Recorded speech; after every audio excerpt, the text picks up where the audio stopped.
இதுவரை மக்கள் மன்றத்தில் களமாடி வந்த என்னை இன்றைக்கு சட்டமன்றத்திற்குள் களமாடுவதற்கு வாய்ப்பளித்த எங்களுடைய தலைவர் எழுச்சி தமிழர் தொல்காப்பியன் திருமாவளவன் அவர்களுக்கு முதலில் என்னுடைய நன்றியை தெரிவித்துக் கொள்கின்றேன். இன்றைக்கு முதல் நாள் பதவியேற்றிருக்கின்றோம். அடுத்தடுத்துதான் என்ன எது மாதிரியான செயல்பாடுகள் இருக்கிறது என்பதை பொறுத்து எங்களுடைய செயல்பாடுகள் இருக்கும். அரசுடைய செயல்பாடுகள் தமிழ்நாட்டு மக்களுடைய உரிமைகளை, தேசிய இனங்களுடைய அடையாளங்களை பாதுகாக்கக்கூடிய அரசாக இருக்க வேண்டும் என்று நாங்கள் விரும்புகின்றோம். ஜனநாயகத்தை பாதுகாப்பது மட்டுமல்லாது இன்றைக்கு இருக்கின்ற தமிழ்நாட்டினுடைய அடையாளத்தையும் பாதுகாக்க வேண்டிய தேவை இருக்கிறது. அந்த அடிப்படையில் விடுதலை சிறுத்தைகள் தொடர்ந்து நாங்கள்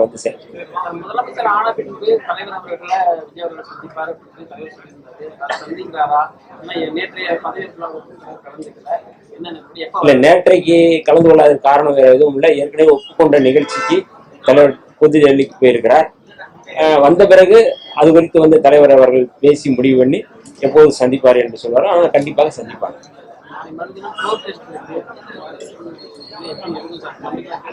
ஏற்கனவே இந்த கவர்மெண்ட்டுக்கு, இந்த அரசுக்கு நாங்கள் ஆதரவு தெரிவித்திருக்கிறோம்.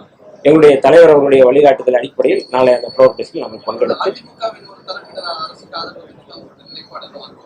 இல்லை அது தெரியல எனக்கு. அது எல்லாமே யூகங்கள் தான். இன்னும் அதிகாரப்பூர்வமான எந்த இதுவும் அறிவிக்கல. அதனால அதிகாரப்பூர்வமாக அறிவித்த பிறகு எங்களுடைய நிலைப்பாடு